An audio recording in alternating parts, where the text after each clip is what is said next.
Shalom, shalom, shalom. Hey, what's going on? My name is Michael Sahno, and welcome to the 12 Cities in Israel podcast, the only positive podcast about the food, the culture, and the people of Israel. We're here to tell you about all the great things that this big little country has to offer. Listen, hey, if this is your first time watching us on the video version of the podcast, please do not forget to hit the subscribe button and the notification bell so that you're always in the loop and always know when we have a fresh episode out.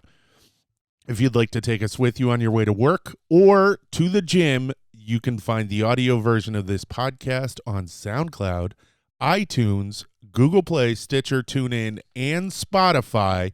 And if you'd like to help support what we do, please feel free to become a patron of the show by heading on over to our Patreon page, www.patreon.com/12 cities in Israel, and set up a monthly donation. We would appreciate it, and every donation allows us to continue bringing you this awesome show. I want to talk a little bit about the Patreon thing we got going on, because I have some big news on the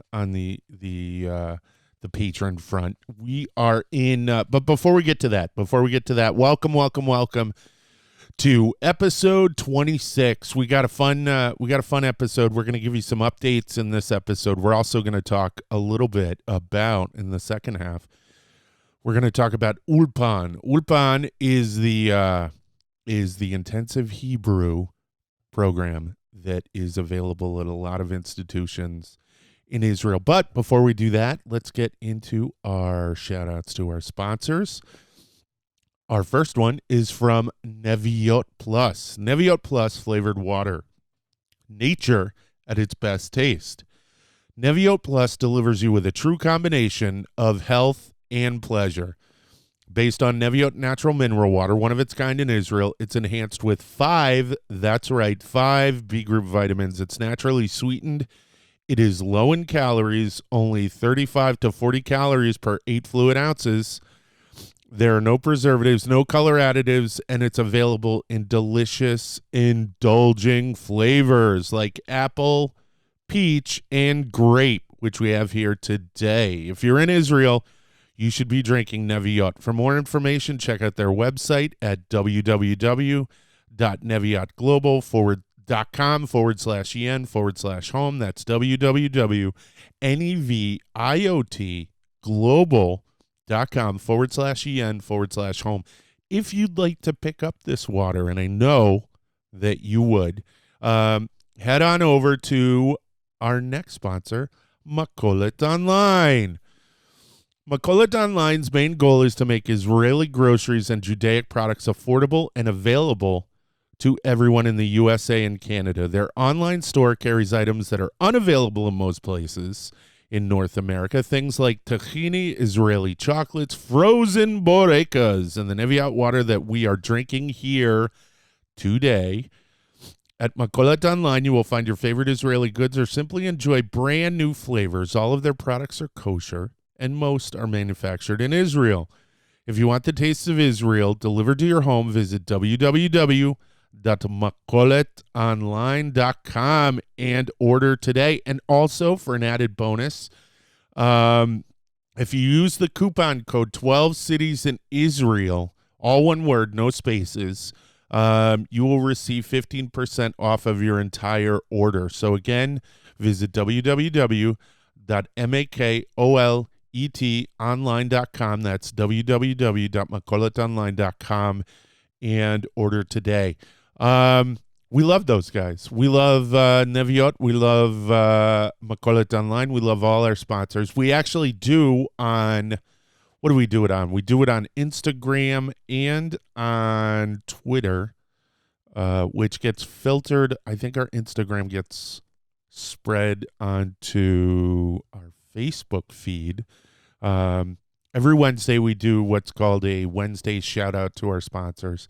And that's just, to show appreciation. We love you guys. We love what you do for us, and thank you so much. All right, so what's happening here? What are we? What kind of fun stuff is happening? Well, actually, last episode 25, which was our Fitness in Israel episode, where I gave you guys a bunch of information and videos, and I put a couple of links in the video version to some of the Instagram people that we follow, and so we support them. They're good people. They're trying to make not just a healthy Israel, but a healthy world. One of them, Rinat Ben Khalifa, I sent out messages to everyone on Instagram that I included. Dolphin, Kobe Bambaron, Avital Cohen, all of them. And Rinat Ben Khalifa got back to me. She was so psyched. She was so happy. Thank you so much. It was a wonderful pleasure to talk to you, to text back to you through Instagram. So she's a really great person. She's got a lot of information on her website. She knows not just fitness, but she also knows general health and wellness, and she's got a lot of food recipes. She's also on YouTube, so check her out. But we've got that was a really successful episode. A lot of people really enjoyed it, and thank you so much.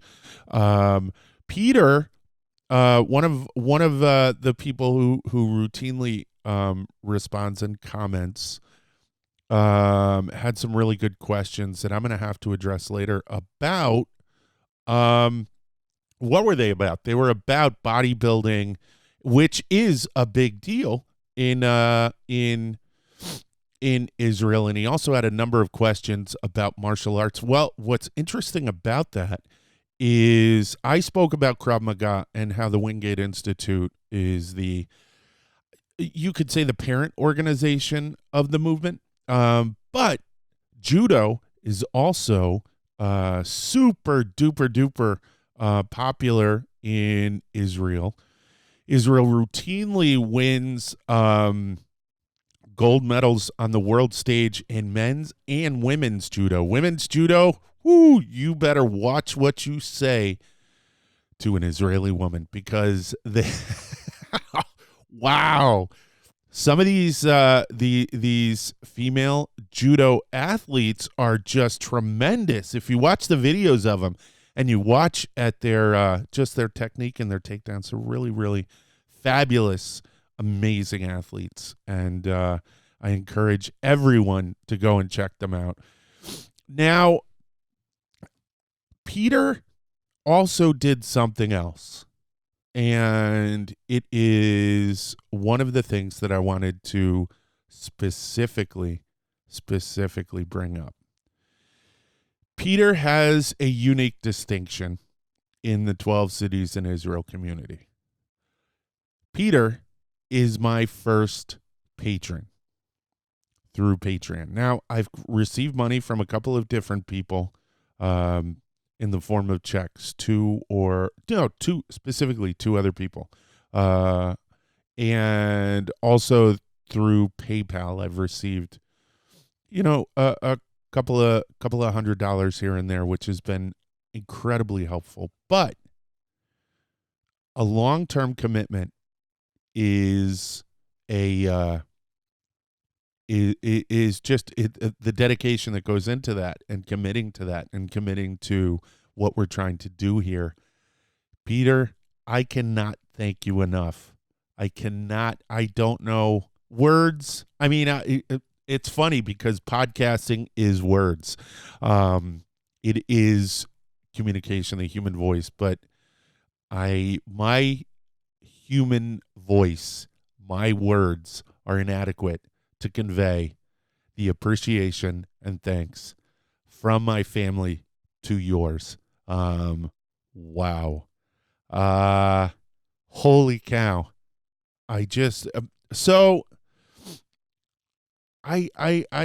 This is what I do. This is what I've chosen as my profession. I went to college. I was in the military for a number of years, and then went to college and was going to get a degree in international studies and then move on to work in security, anti-terrorism, that kind of thing. And one of the things that I realized was very quickly was that every day was going to be a bad day. If not my bad day, at least somebody else's bad day. And I had to introspectively think about that. I had to think about the fact that every day would be something that just wouldn't, something that would cause me to have sleepless nights, something that would cause me to just not have a good day. Bottom line, not have a good day. Every day would be a bad day. And I decided that wasn't what I wanted. I had had enough bad days in the military. I had had enough bad days in my life just through, through perception, direction, discipline, not being able to achieve what I wanted in life. So I decided, I made a concerted effort. Hey, we're gonna have nothing but good days. This started simply. It started with, hey, how are you doing? I'm awesome. Responding that I'm awesome every single time. And that kind of developed into a view, an outlook of how I wanted my life to be. So while I was lucky, I was able to do this in college. While I was doing this, I was put myself fully into the Jewish Studies program at the City College of New York and became, and before I get into that, but in deciding to jump feet first into Jewish Studies, I wound up jumping feet first into Israel, into my relationship with Israel. And what came from that, so I have to backtrack a little bit. Hold on. I'm going to take a sip of coffee. Peter, this is for you. I'm actually going to try to figure out how to get you some of this coffee. So as a thank you, I think that's what's going to come. Hold on. And before I get into all that, let me go back to the Patreon thing, and this is not a so Patreon, as just about everyone knows, Patreon is a platform for creatives to generate income, so that they can continue to produce creative works. In my case, it's my show content, and eventually the full 12 Cities in Israel travel show, and the continuation of my ability to do interviews. Part of that is I have to be kind of ingenious. I have to figure out ways in order to generate income so that I can continue to do my work. I have a couple of ideas about how we're going to do that. One of them is funny. I'm looking into, I found this mug. So I used to have this big glass, tall, actually, I think it's a beer stein, that I used to drink my coffee from. And I like coffee. I like a big coffee. And you know what they say about big coffee, big mugs. Horrible joke. But I like this mug. It's called a Pilsner mug. It's a stainless steel mug. I got it at ShopRite, and it's just the best mug I've ever come across. So what I've been doing is I've been scouring the internet, and the multitude of buy me now merchandising websites to try to find the perfect mug that I can throw the 12 cities in Israel label on. And I want it to be a good quality product, but I also want it to be a reasonable price. I'm trying to figure out how we're going to do that. There's a couple of things that in terms of merchandise I would like to do. One of them is these mugs that say 12 cities in Israel. Actually, what I'd like you to do is I'd like you in the comments or through email, tell me what colors. So the colors for the show, the branding colors for the show are orange, blue, and white. White won't show up too well. I'm having trouble finding orange, so I'm thinking about going with blue, royal blue mugs, like this one. If you're watching the video version, you'll see. And I want you to let me know if you think that's cool. I want you to let me know what you guys might be willing to pay for something like that. This tool, this podcast is the perfect research tool.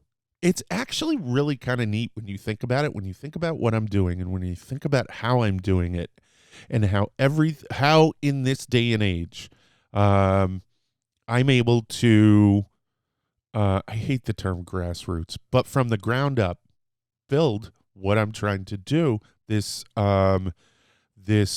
gateway to Israel, this media project that's intended to be a gateway to Israel, and how I'm able to continue to do it, to finance it, to keep it afloat, and the ingenious interaction between you, the viewers, and the participants in this podcast, because that's actually what I think you are. I don't think you're just viewers and listeners. I think you're participants, and that's the coolest part of it, is I interact with some of you. I wish I could interact with more of you. I wish more of you reached out to interact. Another thing that we want to bring out as far as merchandising, I think we'll start with the mugs, but there are these bags. So one of the professors at City College had these, they're like book bags. They're like the little handle strap bags, and you put all your stuff in them for the day that you're going to, all your materials for, my professors did put all their materials for the class in them, and they're really cool. And I think if we got a couple 12 cities in Israel ones, they take off like wildfire. There's t-shirts and hats and stuff like that, but I don't know if we're going there. But the reason I'm bringing all this up is, and the reason I'm bringing Patreon up is because if Patreon can help fund this, if you fund me, I will ensure that you are the first people to get this stuff. If you are a patron, I am going to send you a mug. I'm not going to make you pay for it. I'm not going to make you pay shipping and handling. I'm going to send you a mug. If you are a patron and we start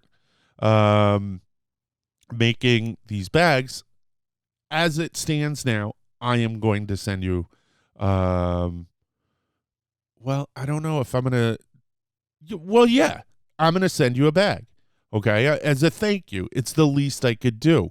So, yeah, there you go. That's out there. That's a commitment on my part to do it. It's a call to action for you to help me. And the reason where all this is coming from, before I was talking about the bad day, about going to school. Whoa, I brought it all full circle. Can you believe that? The reason why I'm talking about my experience in college and how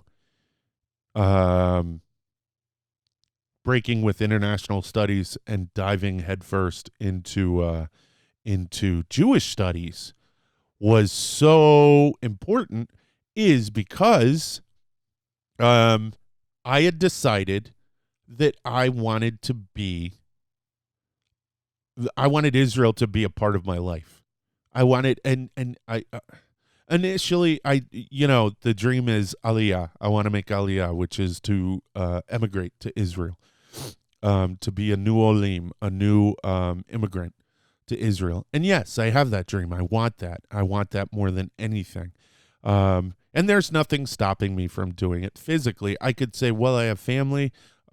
We have a good job. My son's in a good school. But literally, honestly, there is nothing stopping me from doing it. Where I am right now is that's not part of it. So on the flip side, I love being there, so I go there once a year, and I have to go there once a year. And it's funny, I say that I have to go there once a year for this show to get new content, to get new pictures, to meet new people, and to film things. But it's deeper than that. I need to be there. I physically need to be there. Like I was on the phone with my friend Moti day before yesterday, sometime earlier in this week, and he's my best friend. He's totally my best friend in the world, and I miss him. I miss his family. I miss being around him. I miss sitting at his home. It literally breaks my heart to not be there. I miss my friend Neely Kane, who lives in Jerusalem. It breaks my heart to not see her all the time. It's funny because for a lot of people, the Stones are what make Israel. But for me, the Stones are important, but Stones grind to dust. It's the people.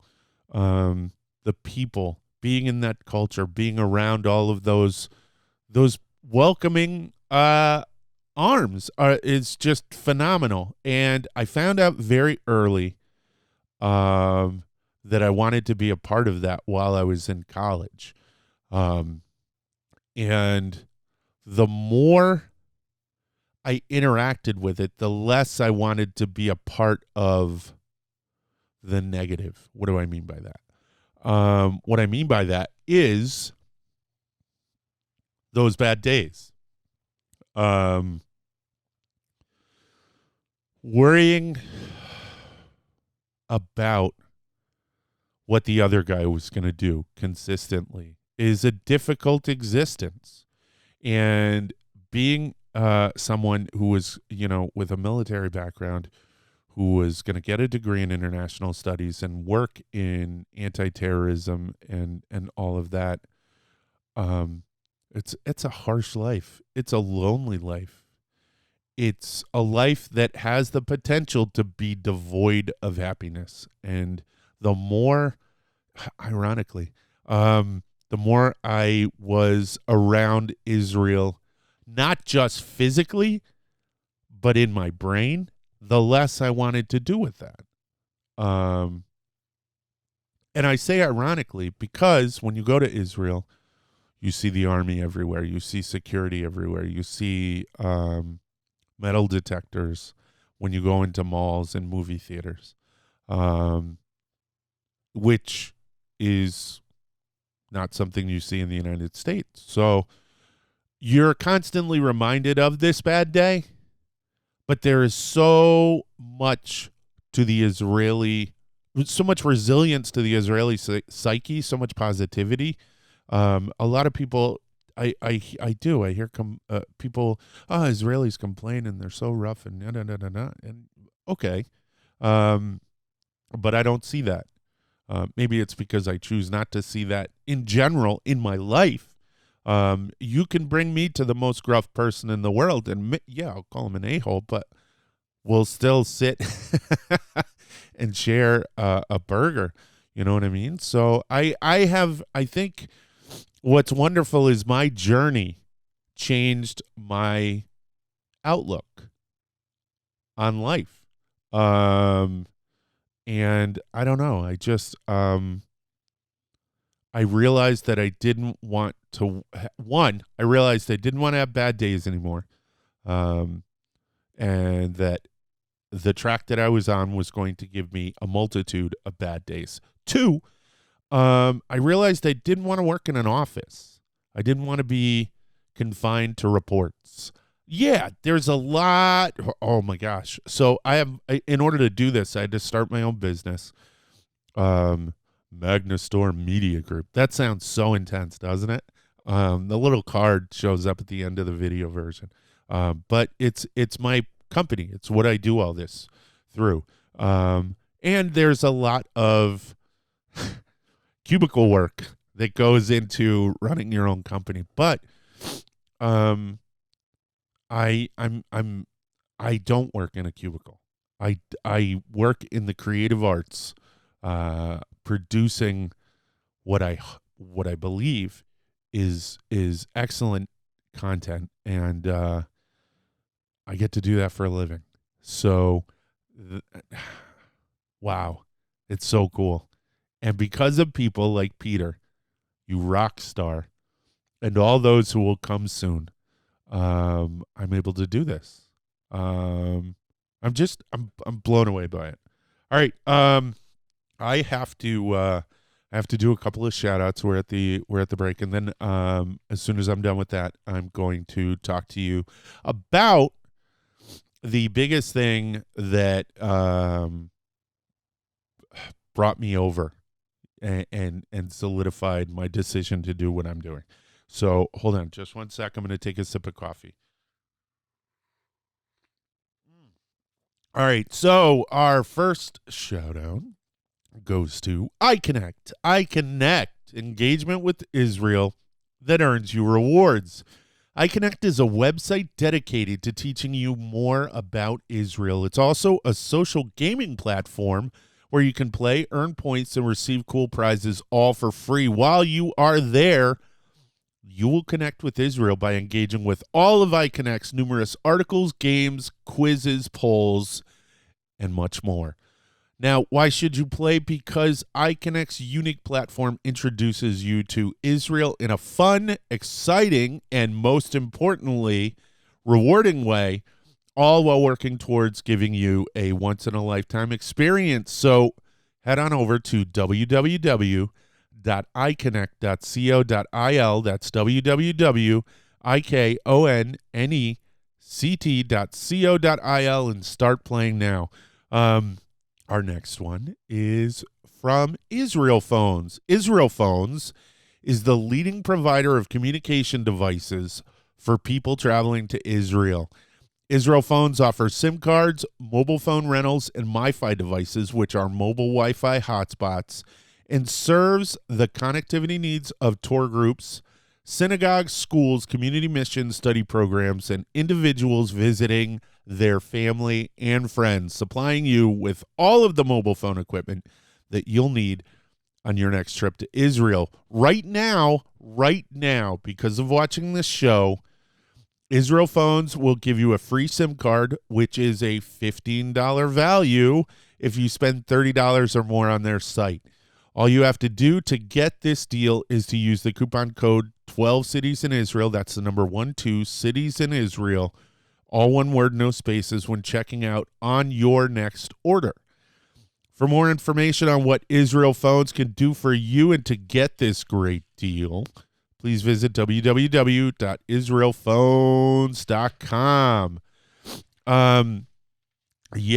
I actually wound up in touch with IsraelPhones because of the next portion of this podcast.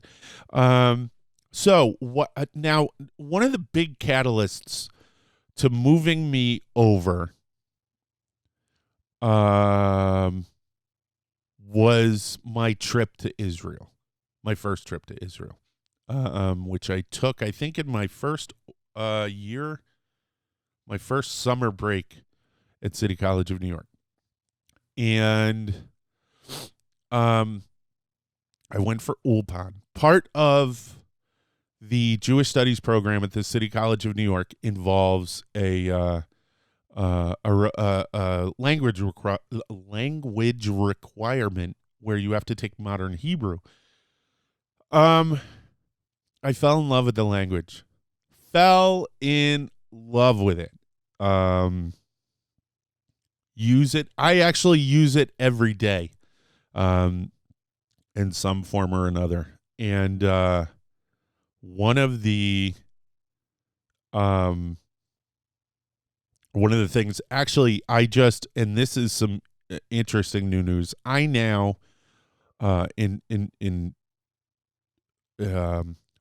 addition to doing this podcast, I also do blog posts.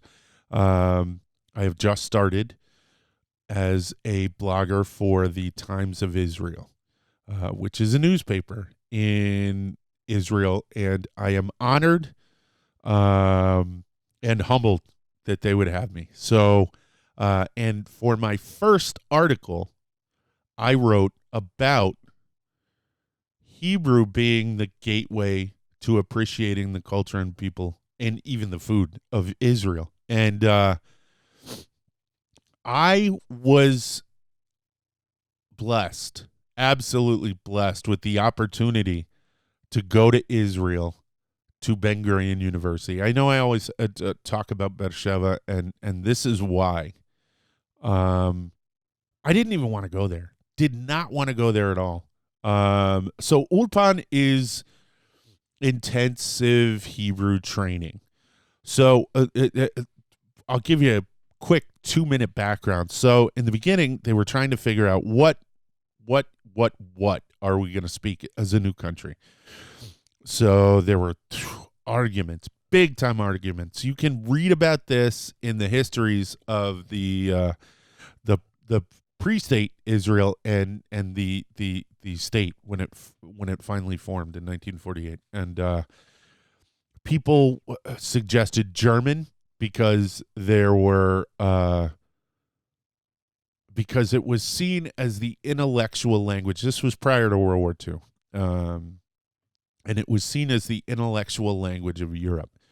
If you were going to be taken seriously, professionally and academically in Europe, you needed to speak German.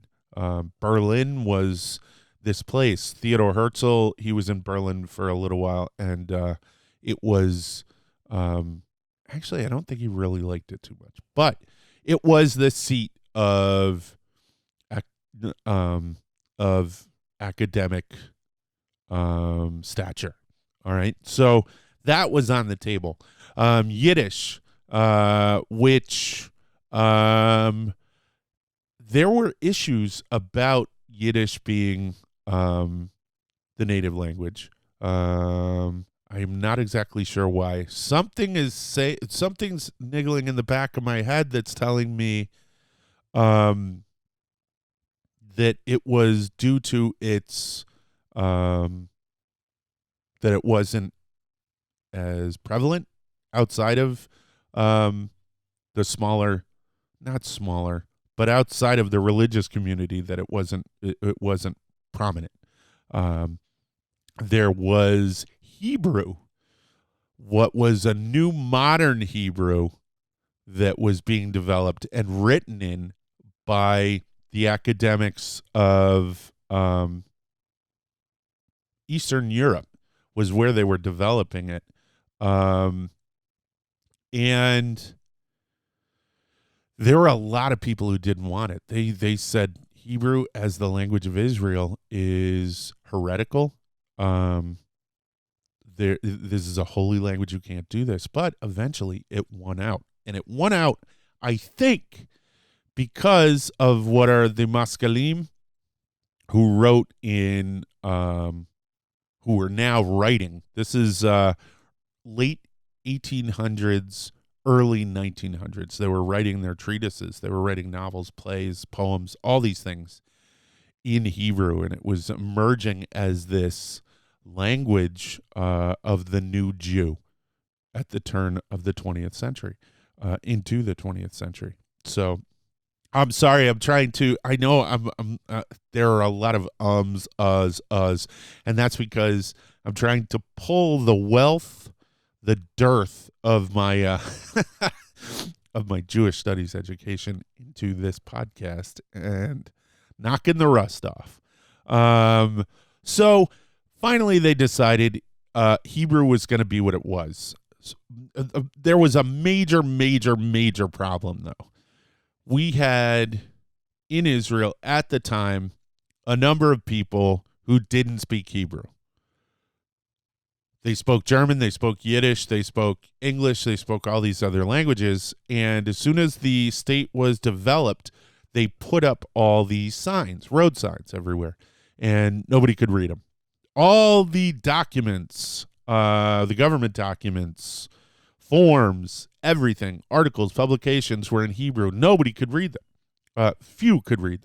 Some people could read them, but the majority of the average individual man and woman in the state of Israel couldn't read them.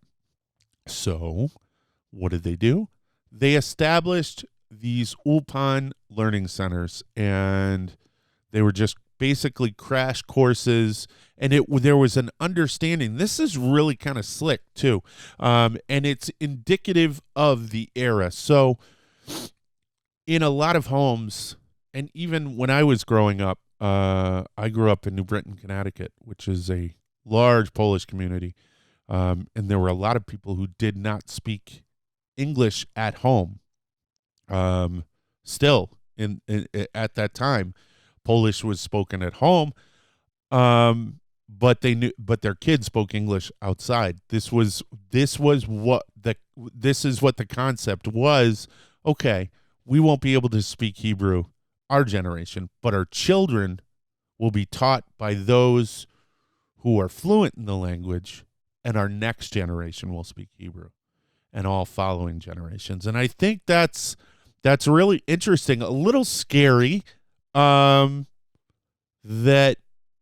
you're going to put your future generations in a language that you yourself don't speak. That's got to be a little scary. Will they understand? Will what I feel and do translate to my next generation? But they did it, and it did, and it was successful. And now the Ulpan tradition continues. In all of pretty much all the higher institutions in Israel have an Ulpan program. What do I mean by that? Hold on, I need a sip of coffee real quick. A little bit of a dry throat. Sorry about that. So, what do I mean by that? All the colleges in Israel, the majority of the colleges have study abroad offices, have overseas programs. And I'm sorry, I have a sniffle. All of those programs have students and, at times, faculty and researchers coming from overseas to Israel to study, work, do research, or to be a professor from another country who's, bringing you a new insight or a new perspective. So all of these colleges have Hebrew programs, intensive Hebrew programs, Ulpan programs. One of them is Ben-Gurion University, the one that I attended. Another one is Hebrew University on Mount Scopus in Jerusalem. What's another one? Tel Aviv University in Tel Aviv. What's the one? IDC Herzliya has one. But what's interesting about that is they have one, but also they offer entire degrees in English. So that's interesting. The University of Haifa has one. Technion has one. I don't actually know. So they may share one. I know that one college or university shares one with another one, but I'm not exactly sure which one. And I found out about all these when I went to, I found out about the Ben-Gurion one through my school, through our study abroad office, and wound up going, that's where I bring the tie-in to IsraelPhones. That's where my first interaction, my relationship started with IsraelPhones, is they recommended them. And they said, you need to get a SIM card. Every kid has to have a mobile phone that works in Israel. It's a requirement. It's actually, I'm pretty sure it's a requirement for all schools, seeing as you're bringing kids from other countries over and you need to have them be able to be in contact at all times. Neither here nor there. But so all these schools have Ulpan programs, and Ulpan there's a couple of components. One, it's very, very fast, and it's done in such a way, and I don't know how they figured this out. It's done in such a way that you absorb it quickly, almost as if it's probably it. It's probably the urgency of the program causes you to absorb it so quickly. But immersion, just like with any other study abroad program, is what really makes the language stick, or the little parts of the language stick. Now, I'm probably going to get some flack about this, but in Jerusalem, you'll find people who speak English. I've actually, in Jerusalem, had people early in my Hebrew career, had people tell me to stop speaking Hebrew and to just speak English because they couldn't understand me. Tel Aviv, most people speak English. Actually, that was the weird thing. We had been in Beersheba for a while, and we were hearing English everywhere, and it was weird. When you're not hearing English for a couple of weeks routinely, it's weird to hear it in the street. It's an experience unlike any other. But you'll hear English in the street all over Jerusalem, especially over by the Kotel. There's a lot of English speakers in the Old City. There are a lot of English speakers in Tel Aviv.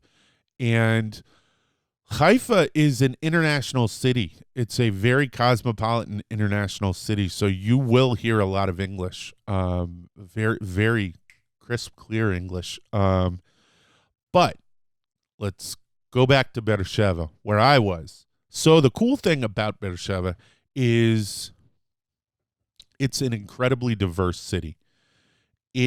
So a lot of there are this concept, this idea of, well, it's more than just an idea, it's an actuality. There are different types of towns in Israel. So and I heard this a lot where you say, "Hey, where are you from?" "Oh, I'm from XYZ. Wow, isn't that an Arab town? Or isn't that it's mostly Russian there, or it's mostly that's a really religious town. It's more an Orthodox community, right?" So in the bigger cities you don't get that, but in the towns you get that.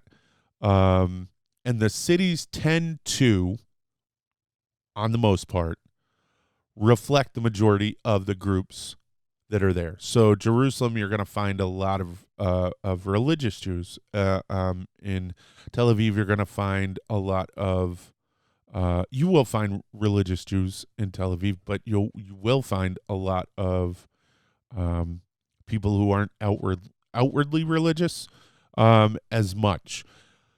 Now, why is that relevant to Beersheba? Yeah, it is. In the sense that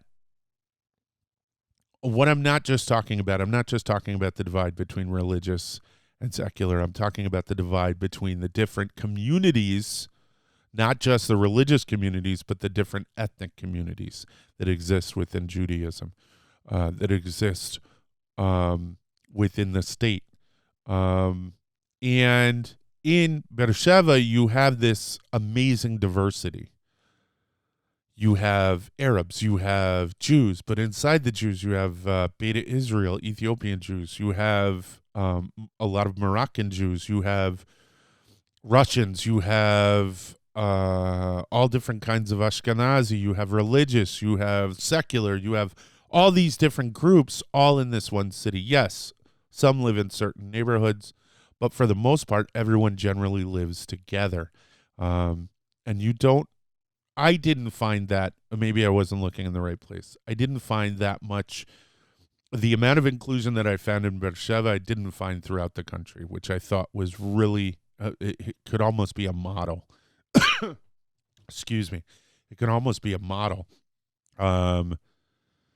But what's neat about that is the only thing that unites all of them is their language, Hebrew. Well, I'm sure there's more, the football team. But one of the great things is that it is not, Beersheba is not an English-speaking city for the most part. I think 50% of the people in Beersheba don't speak English at a fluent level.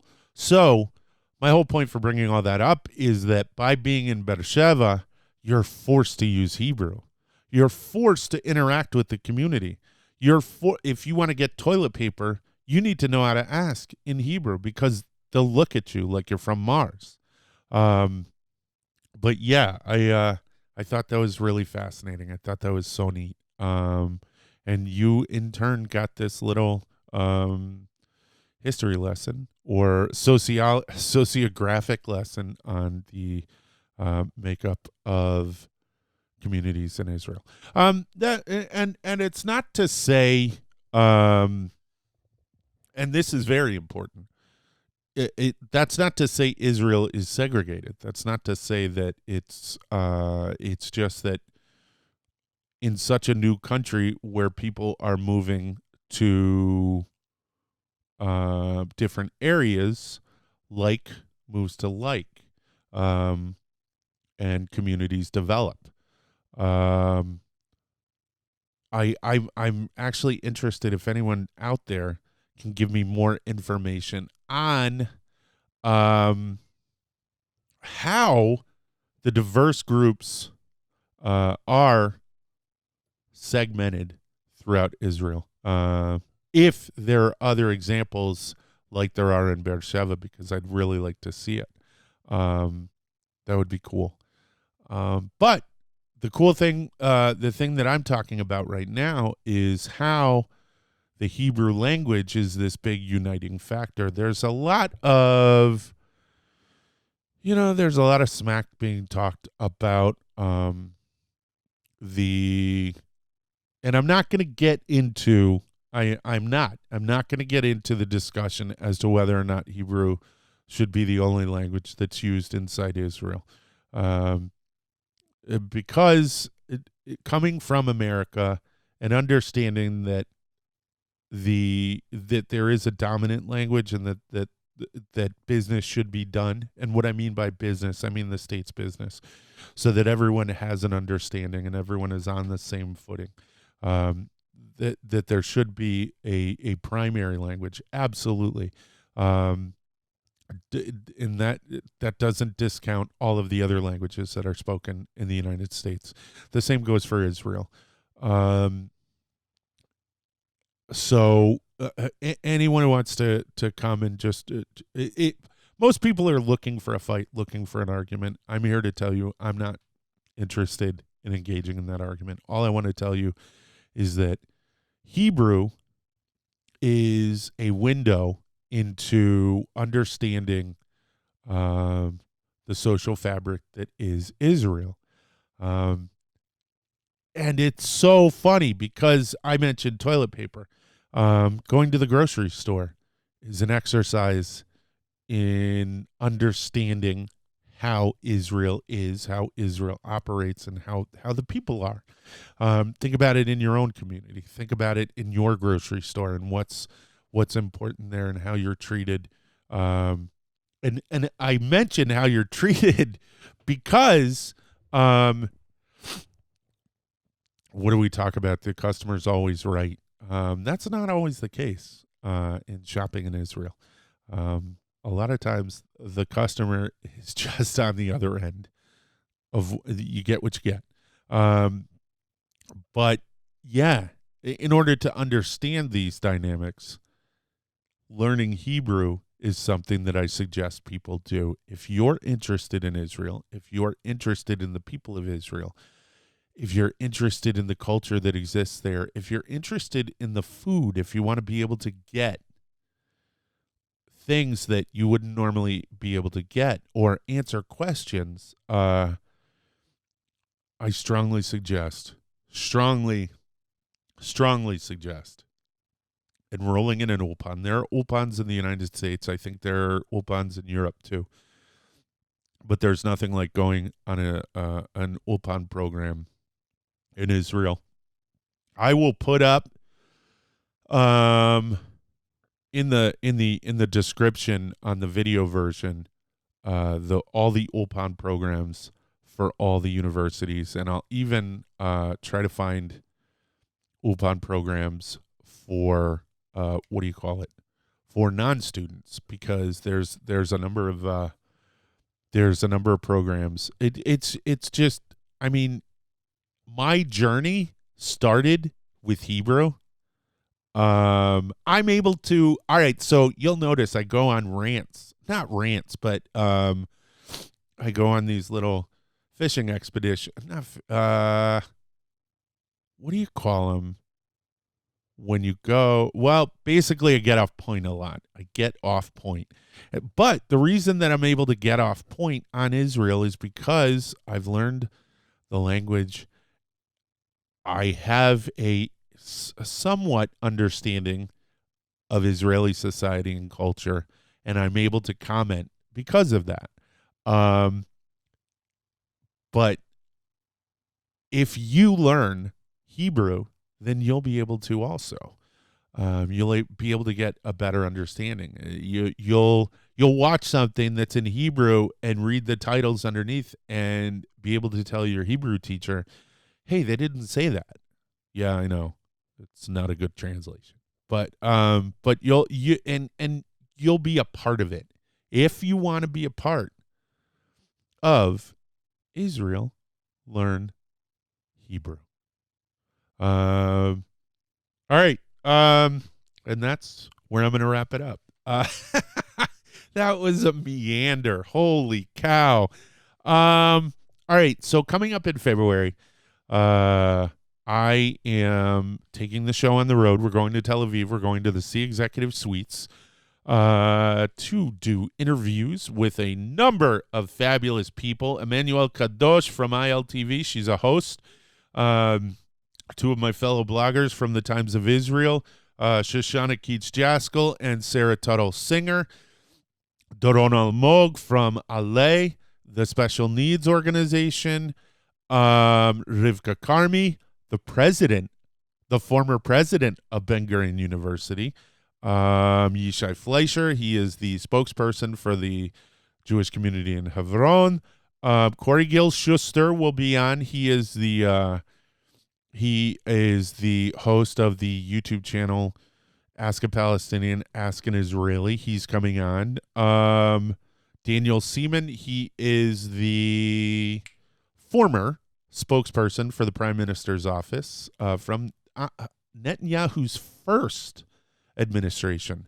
We've also got a couple of artists, a ballerina, a DJ from Tel Aviv, and all of these people are coming on, and I am putting up all of the money for it. So what I'm asking is if you can go to our website, www.12citiesinisrael.com, and hit the PayPal button and help us in any way you can. I have about $4,500 left. I'm whittling away. I have to make some purchases this week, but anything you can do to help would be tremendous.